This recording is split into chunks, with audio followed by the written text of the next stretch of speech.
No justice. No peace. No justice. No peace. What do we want? Justice. What do we want? Justice. What do we want? Justice. When do we want it? Now. When do we want it? Now. When do we want it? Now. When do we want it? Now. Hug the person next to you, tell them you love them.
National Action Network Change Choir. Give them a big hand.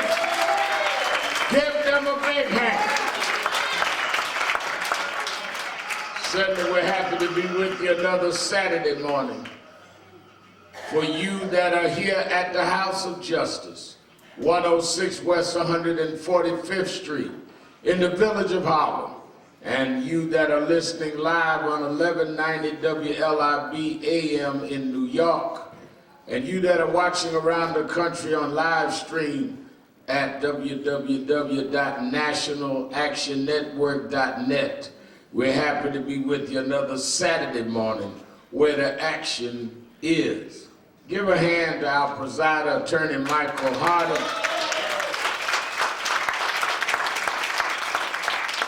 and our musical director, Brother Brevon Leo.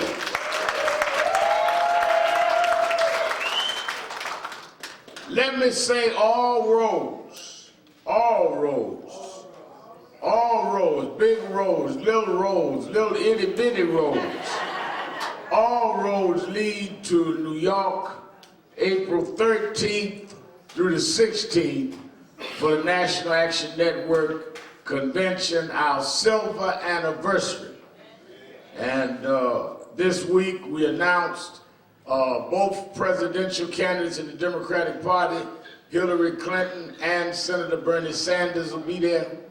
We have everybody, every imaginable workshop to organize. What we do at our conventions is organize in areas from criminal justice to environment to what we're going to do in education to housing to healthcare, an action plan. We don't just meet.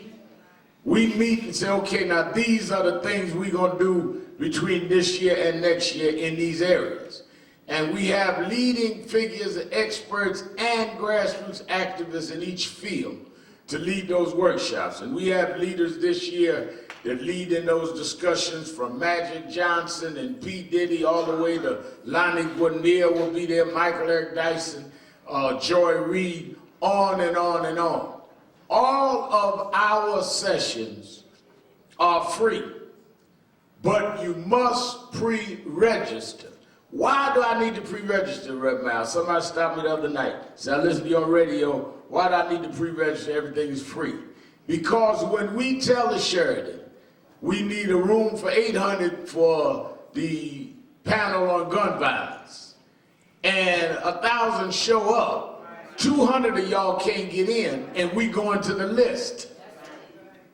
So in order for us to be prepared for you, we need you to pre-register, and that's the only way you guarantee the seat. Otherwise, you will be downstairs with your lip poked out.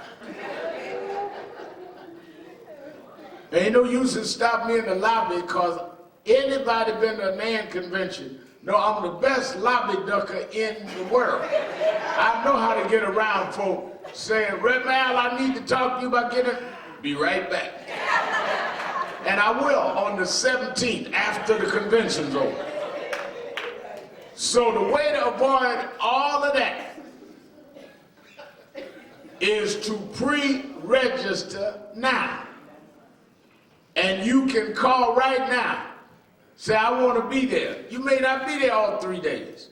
You may want to come hear what Ms. Clinton got to say about civil rights, or Bernie Sanders, or you want to do the health workshop, or you want to do what Sister Sekou's going to do with gun violence with Father Flago, whatever it is. Pre-register by calling now, 1-877-626-4651,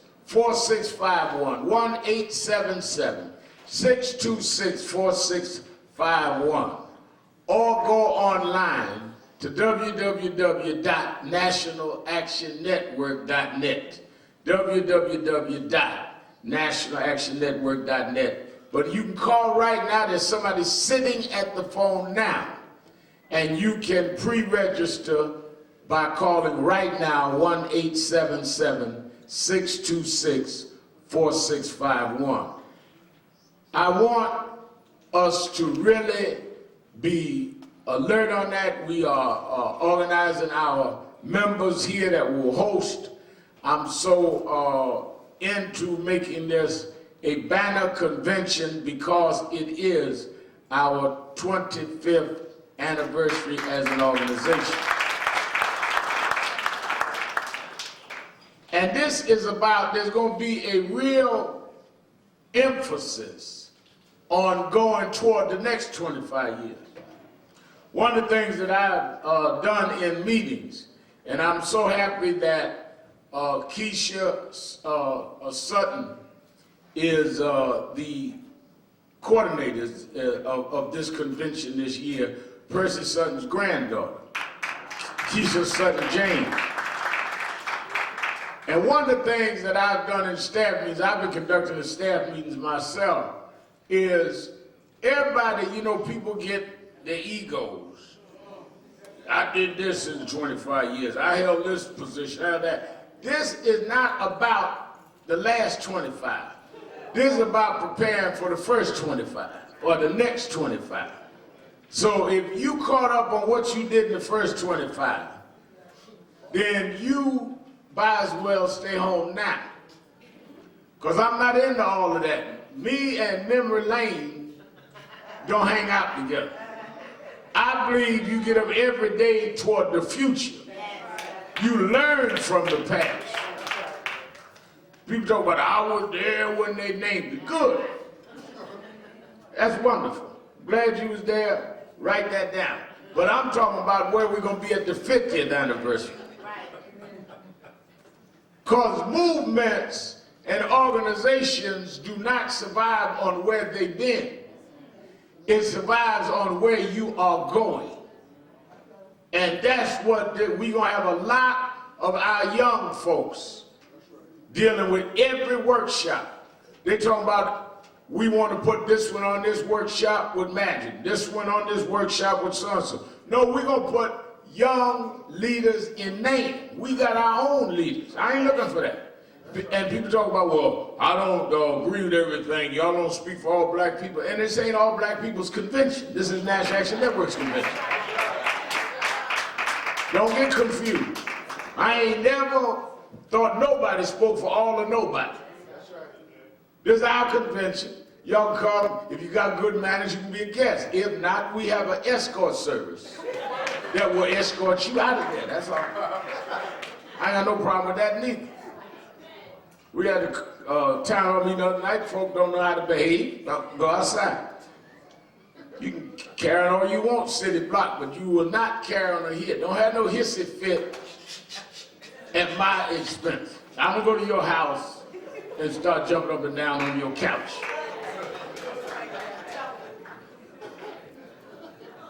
Now, so I really am gearing toward the future. Why am I doing that? When I look at the leadership in NAN now, when I look at a Kirsten Ford, who just had a birthday, but is the Northeast Regional Director, who joined NAN when he was a teenager. I look at Reverend Charles Williams, who has been the face of the fight in Flint, started almost 2 years ago, heads Michigan National Action Network, led the big march the other night at the Republicans when they were debating. He joined when I was running for president as a teenager. These folks grew up in National Action Network. Stephen Marshall, coordinator, started as a pre-teenager. When I was running for mayor, he wasn't even 13 and used to run and get coffee for everybody. Now he sit back with a red bow tie and some freaky deaky socks on to send somebody to get his coffee.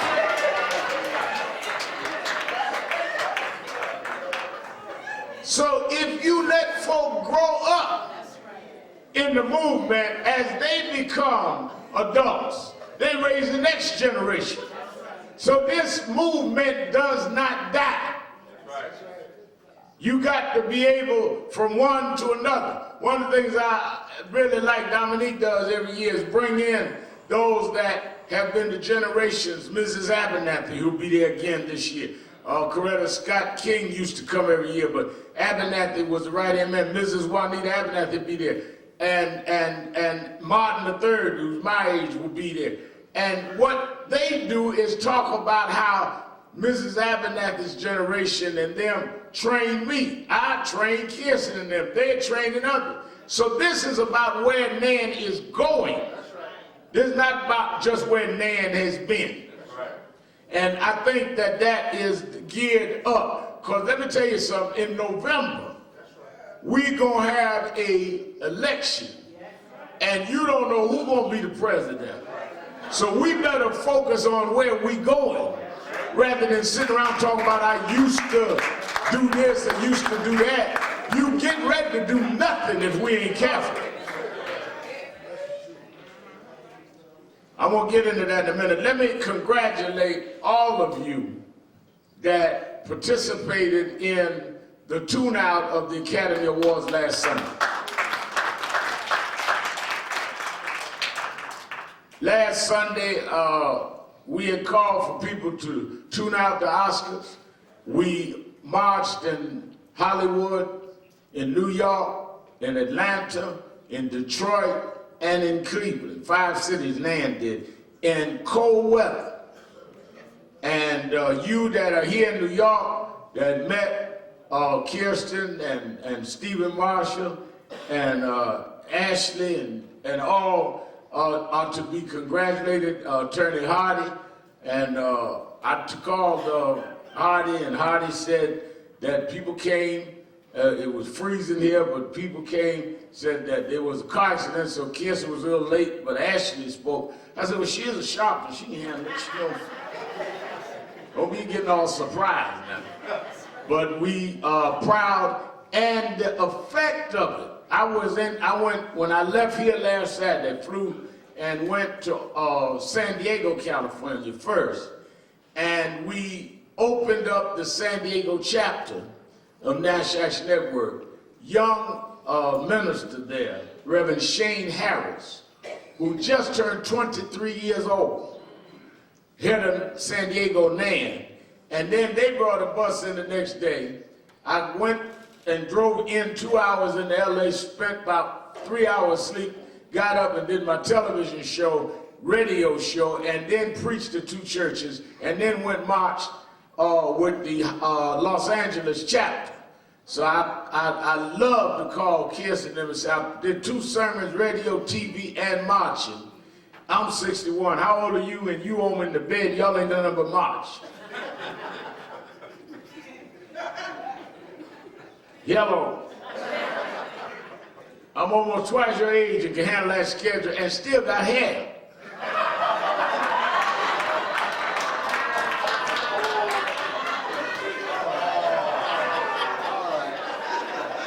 I ain't signifying or nothing, but all of that to say,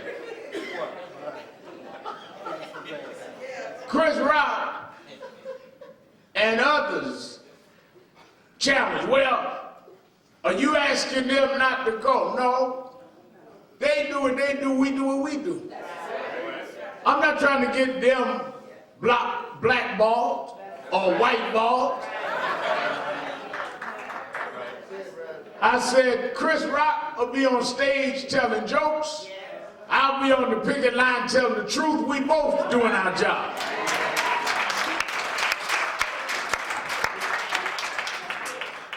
But then Monday afternoon, when the results came, that's right, the ratings went down, the lowest it's been in 8 years.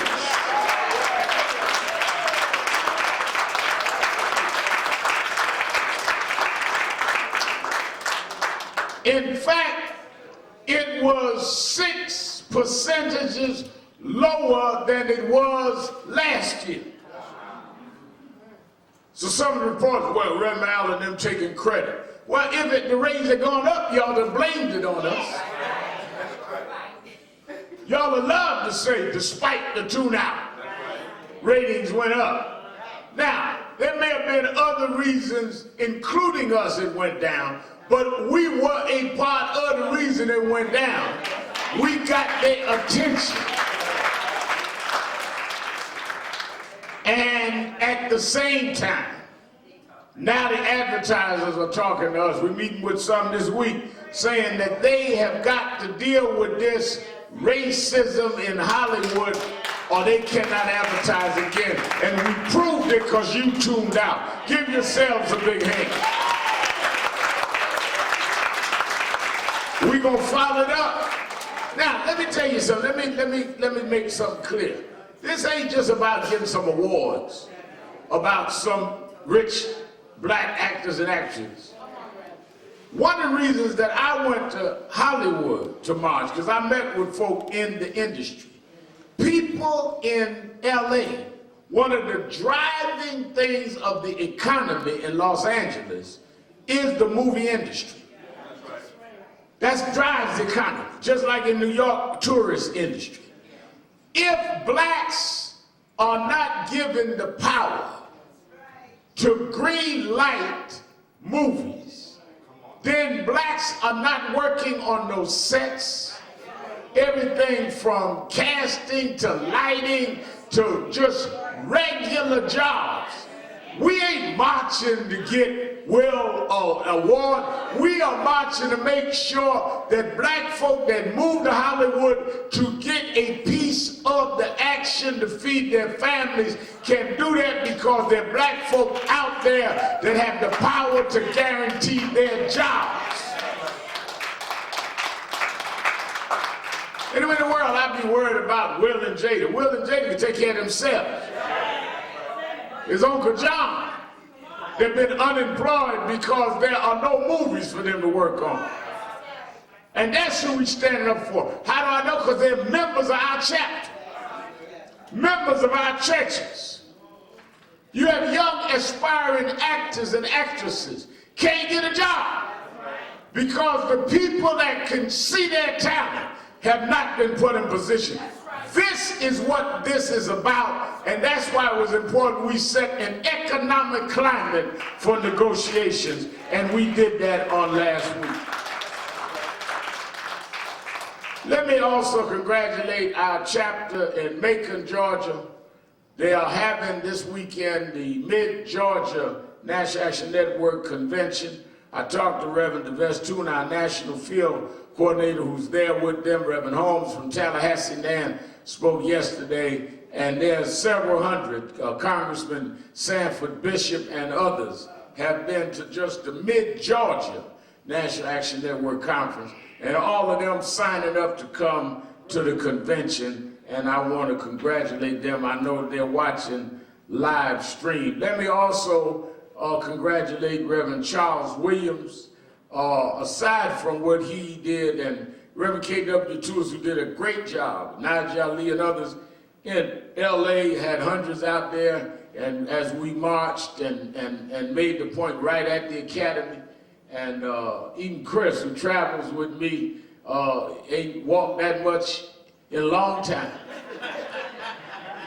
We got on the red eye to come home. Chris was snoring before the pilot sat down here.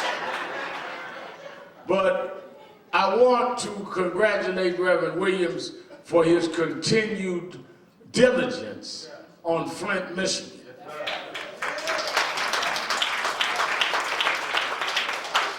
And the reason that I want to raise that is in late 2014, Reverend Charles Williams and Minister Warrior, who lives in Flint and the head of Flint National Action Network, started coming on my daily radio show every day talking about the water in Flint. Way before it was hot. Now you got everybody that has become an issue running out there, and they want to challenge everybody else what you doing about Flint when they just got there last month. We've been on this for months. Our youth department, Mary Pat Hector and them, have brought in water for months. Our chapter right there, that's why Rachel Maddow had Williams on the town hall. Tomorrow night, Hillary Clinton and Bernie Sanders will be debating in Flint. Part of that was challenged when Kirsten Foy and Reverend Williams and Mary Pat met with Hillary Clinton here in New York. Hello. That's why we call this the National Action Network. So I want to congratulate him and his continued leadership there. And I have purposely stood back and pushed them out. People, you know, people are schizo. If I go into a issue, here comes Sharpton trying to grab the camera. If I don't go, how come he ain't been here yet? Either way, you gonna complain, which is why I don't pay you no mind.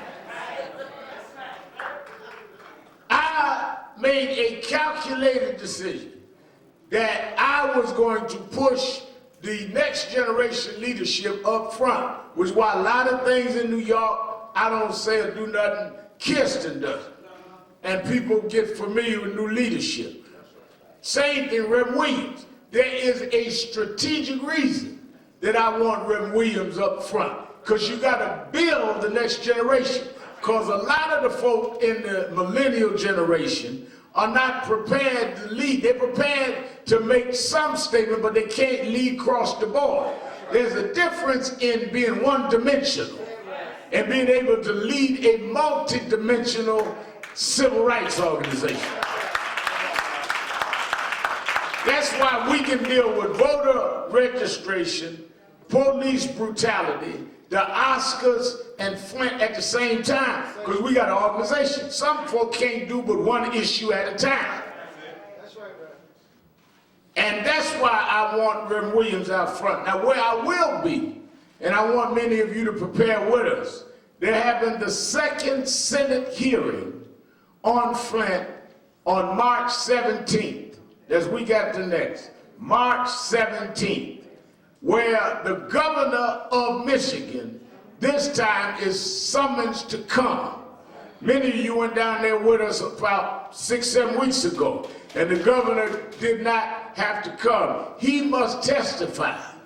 and we must be there with Reverend Williams and the people from Flint. I want you to prepare now, March 17th, to get back on the bus and ride with us and join me and Reverend Williams in D.C. to confront the Governor Rick Snyder of Michigan about Flint.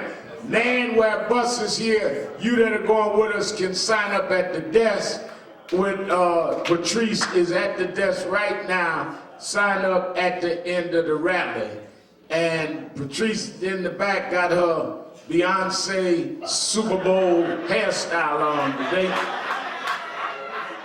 And get your seat on the bus.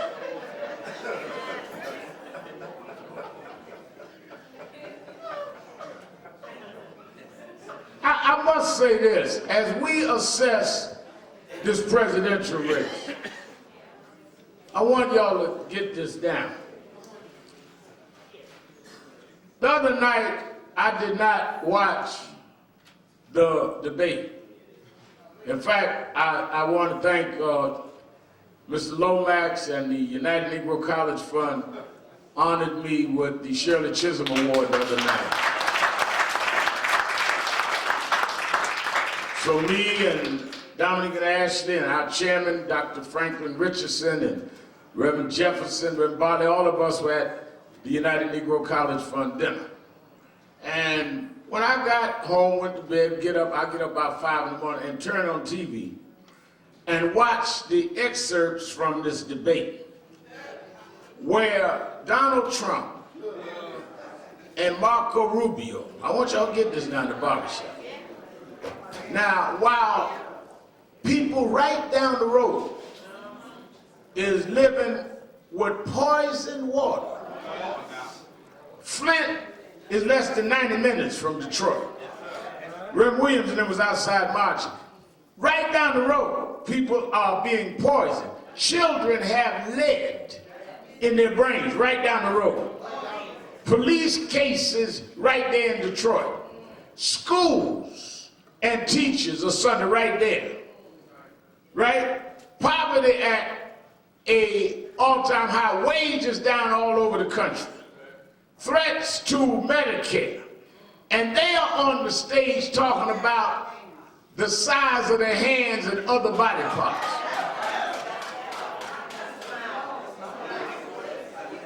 Running to be president of the United States and still caught up on who got the biggest manhood biological tool is sick and obscene. It shows a contempt for the public. But let me show you something that is equally bad to me. The fact that the media and the host didn't shut him down. If when I ran for president, I said something like that, they would have run me off the stage. See, I want y'all to understand the double standards. When I ran for president, what is he doing in the debates? He ain't nothing but a civil rights leader, never held office. He gonna get up there and don't know the policies. I got up there and won most of the debates. That's right. Trump ain't never held office, but because he's a billionaire and white, he's given the presumption of the entitled position, and he gets up there and clowns. And nobody stopped the mic and said, wait a minute, children are watching this, you're running for president, you ought to be ashamed of yourself. That's the double standard that we ought not tolerate. That's why we're standing on this.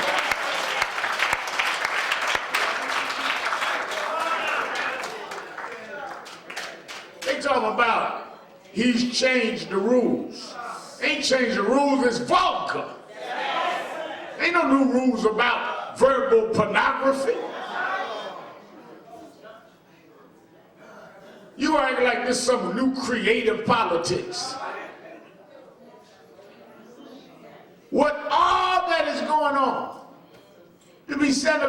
talking about who got the biggest this or that.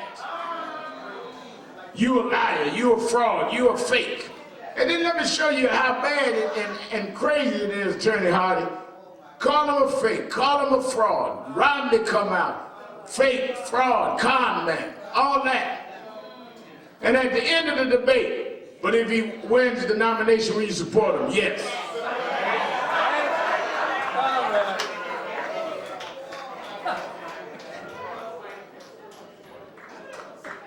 So you are, see, that's why they don't let me host no debates. Because I'd asked them, so you are saying you will support to lead the free world somebody that you think is a con man, a fraud, a fake. You call them that. That's right. And you say you will support him to be president. So tell me more about you. That's right.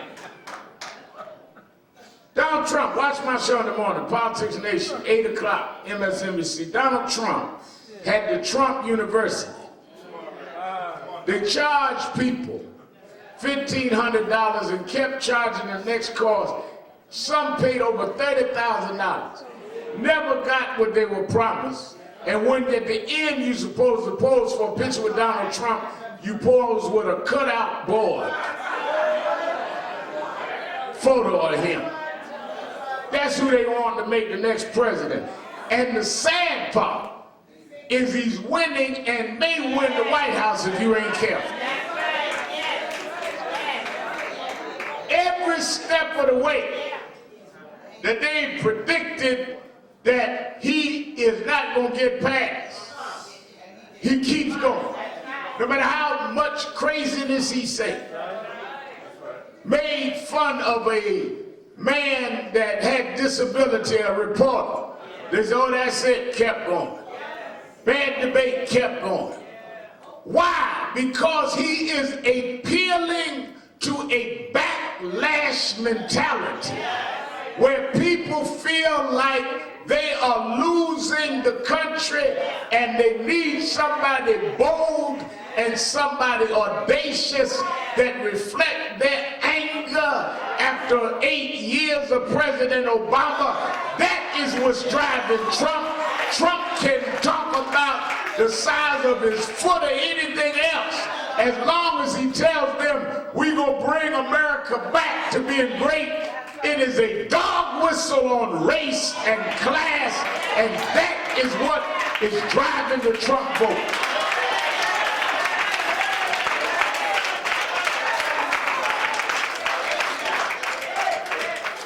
So they're playing all you want.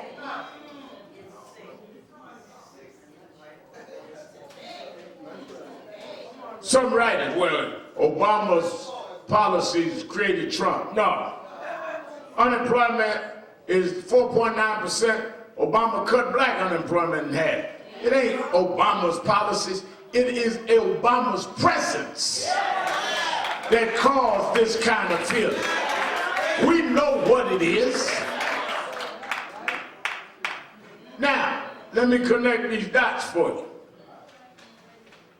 Several years ago, they started proposing to change how you vote around this country.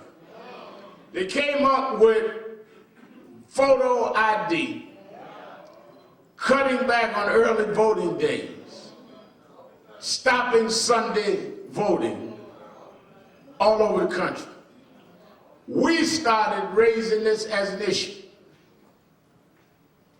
I went all over the South, all over the country, vote ID rallies, voting rights rallies. When we did the 50th anniversary of the March on Washington in '03, that was the theme that Saturday. We had over 200,000 people. You got the pictures on the walls up here. Over 200,000 people joined us there, National Action Network coordinator, around vote ID. My show on MSNBC, Politics Nation, first ones to pound that out, vote ID. Rachel Maddow and them came behind, vote ID. This year, there was a study done, yesterday's Huffington Post, where this year, 15 states that did not have laws before, this is the first year the voters have to come And the reason there is lower turnout among blacks and Democrats is because of the laws that we told y'all was set up to bring down the vote. There was a design, don't act like this wasn't no plan.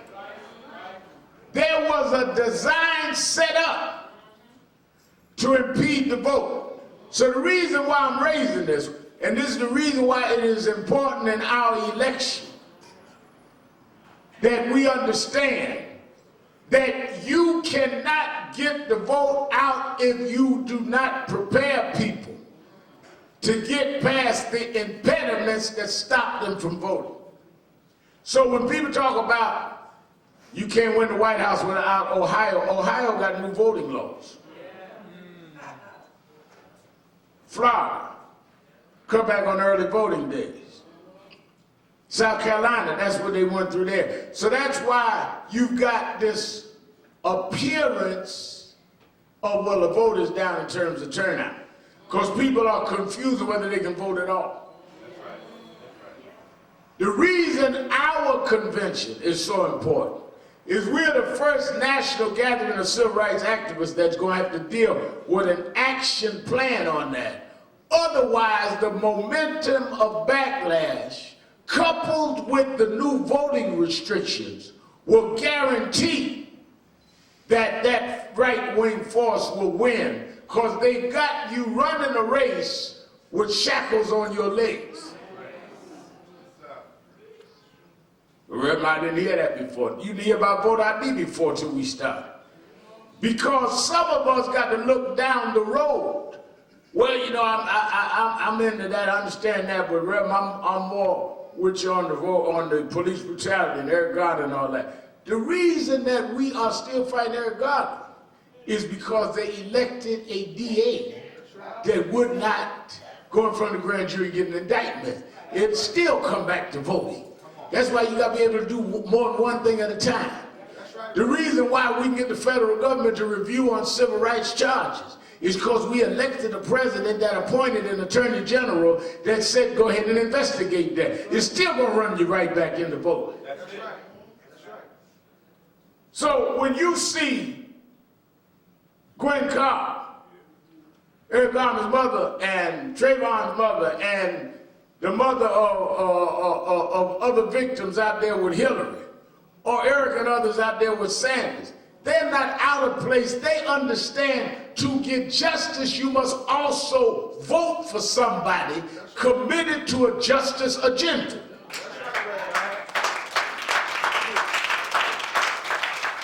One thing to protest them, and we protest more than anybody, but after the protest, you must enact a policy. The Tea Party transitioned their protest movement into a political movement and took over the Congress.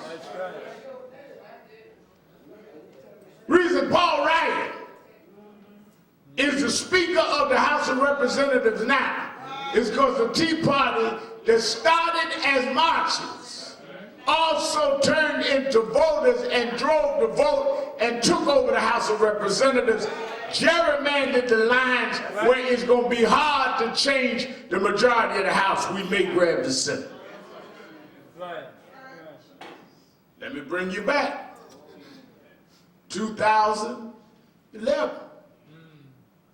We marched in Washington on the anniversary of the March on Washington. Glenn Beck and them had Lincoln Memorial with the Tea Party. Am I right? They come right back from putting all the people around Lincoln Memorial, registered them to vote, and took the Congress the next year. Y'all run around, well, I ain't with the establishment. First of all, what establishment?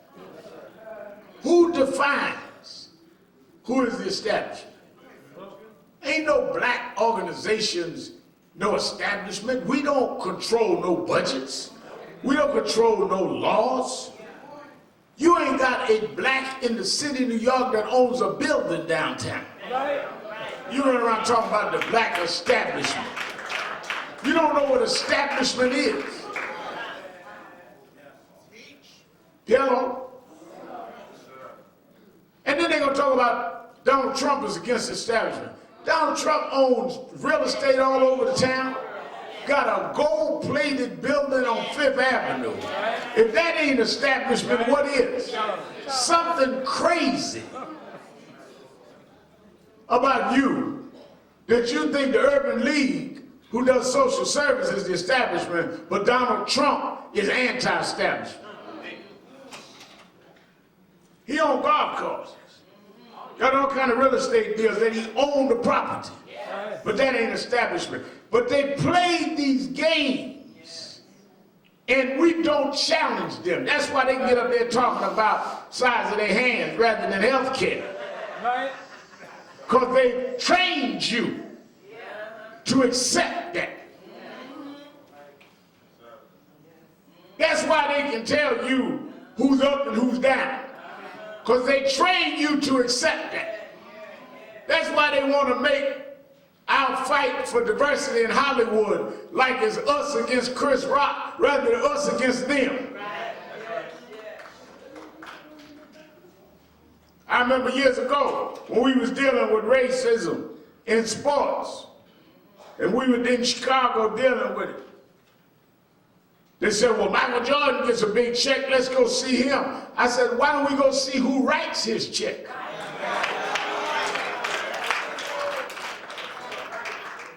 Why we got to fight the brother or sister that get paid and not fight the payer, who is the one that set up the institutional unfairness in the first place? Because it's easy to take a shot at your own, because you're afraid to confront them that are the ones with the power.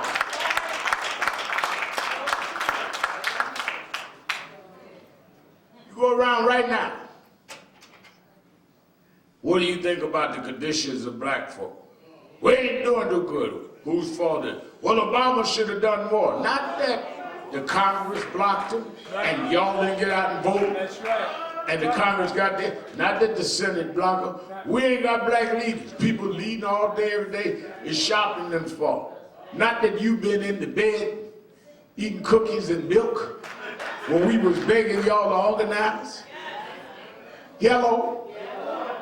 But you will never deal with those that are in power and that control the economy. It's easier to take a shot at those closest to you. And what I'm saying to you is that unless we fight the real enemy, you'll never be able to change things. Change is hard. Change is hard. Change is difficult. But you can't win change unless you are targeting who you are trying to change. I was watching the other day a movie that Idris Elba and them did on Mandela. And I remember when I talked to Mandela when he came here, some of the pictures on the wall. Mandela told us how when he had done all these years, 27 years in jail, finally when the people kept marching, kept struggling against apartheid, finally the apartheid regime knew they had to give up power. One of the reasons, Kirsten, is that the marching and the dramatization of apartheid raised it to where people here and around the world started forcing their governments to stop doing business with South Africa. So y'all gotta understand that all these Mandela, old great Madiba and all that, that is not what happened. What happened was, when they built a movement strong enough to where global powers say, we are not going to do business with you anymore. That's when they said, before we go broke, we better sit down and deal with a new regime in South Africa because they are about to break us. That same thing we shot at Hollywood last week, bringing down that advertising dollar. When they saw that, they went to the jail and moved Mandela out to another jail and started negotiating before the South African economy crashed. And they started dealing with the fact that Mandela said the only way we're going to deal with this is you're going to have a democratic election for who's going to lead the country. Well, why are we going to have a democratic election, Mandela? Because we the majority of the country. And if you give one man one vote, we will take over our own country because this is our land. Now, Mandela told us in the meeting, I want y'all to get this now. When he started meeting with the clerk to negotiate and demand one man, one vote, his other comrades in jail start saying, what is he doing?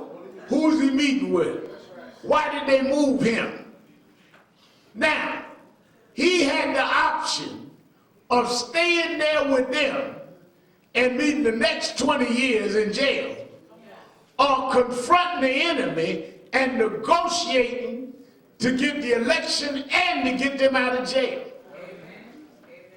But some of y'all that want to leave but can't make tough decisions to where you can tell your hangout buddies, you may not understand this, but I've got to deal with who we are after rather than hang out with you.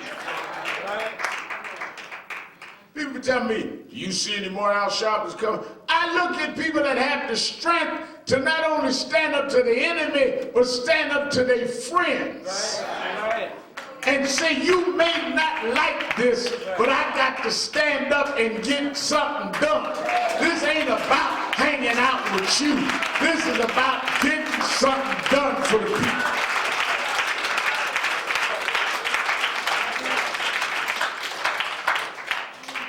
I remember when I started my show. Reverend Al, you go be with MSNBC and this, that, and the other. You ain't gonna be able to make the fish fry.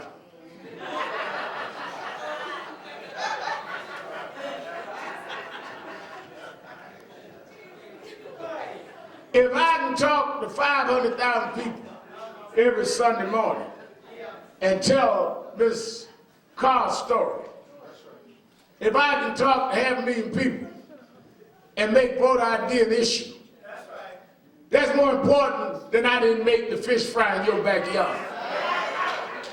You might get mad and the fish might get cold, but we out here to change things.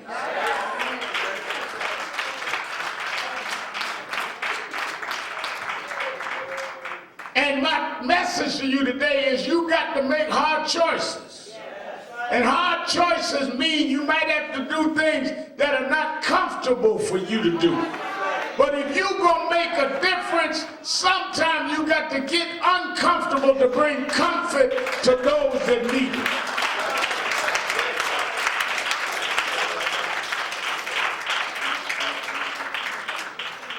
I was reading this scripture. I think about this message about making uncomfortable choices.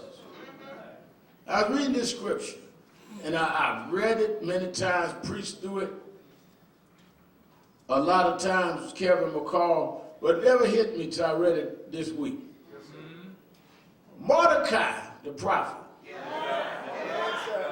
had sent word to his niece, Esther, who had found favor with the king, to go to the king and tell him about the plight and the plot against her people. All right? And I used to preach where he sent word in, maybe you've come for such a time as this. And McCall, all us preached that. But there's a line before that. He said, maybe you come for such a time as this, or God will deliver his people another way. What y'all want to leave out is this ain't up to you. You can stand up, but if you don't stand up, somebody else will. Don't get so caught up in yourself that you think God is only dependent on you. If you won't stand up, God will stand somebody up. But truth crushed her head shall rise again.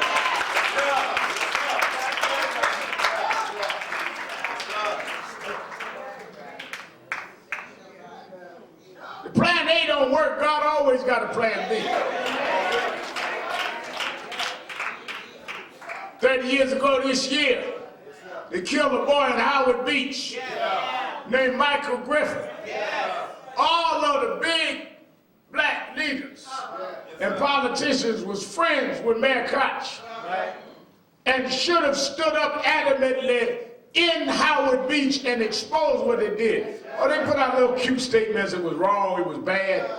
But they were putting up there, well, we don't know if they was robbing or stealing. I knew it was racist. They wouldn't stand up, so I went. Don't ever think that because you won't do what's right, right ain't gonna get done. Read Esther again. God will take something that is unexpected and unacceptable and raise them up. Because the same God that blessed you will bless somebody else.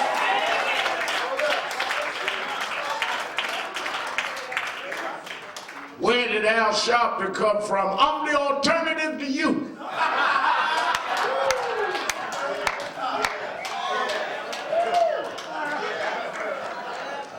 Because you was too much of a punk to be a prophet.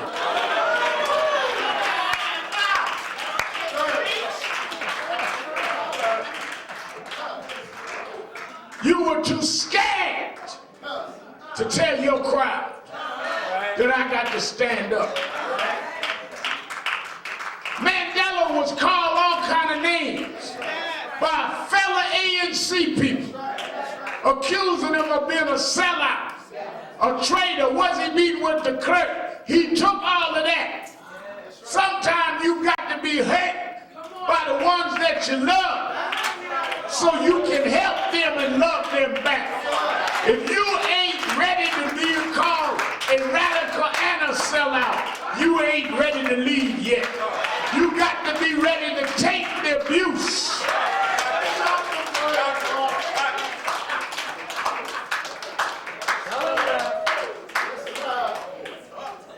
I was on my way to picket the Oscars last week. And they were all over TV out in Hollywood. National, they were Sharpton, them gonna be out there carrying on, Chris Rock called our name at the time. And I thought about how we go through these controversies. I thought about a lot of things that I went through in life. I thought about how I stood up, courtroom, McCall. Yes, sir. Listen to them call 70 counts against me. Yes, sir. Yes, sir. Children wasn't 4 and 5 years old yet. Didn't know if I'd make it or not. And those that stood there in the trial with me turned around years later and called me names. They had never stood in court facing 1 day in jail. But it didn't matter that I faced that. They just call your names, sell out and all. Took a knife in my chest, don't matter. Paid more price physically. Done up to 90 days in jail, 30 days and all that, but all that don't matter. And sometimes you can feel sorry for yourself.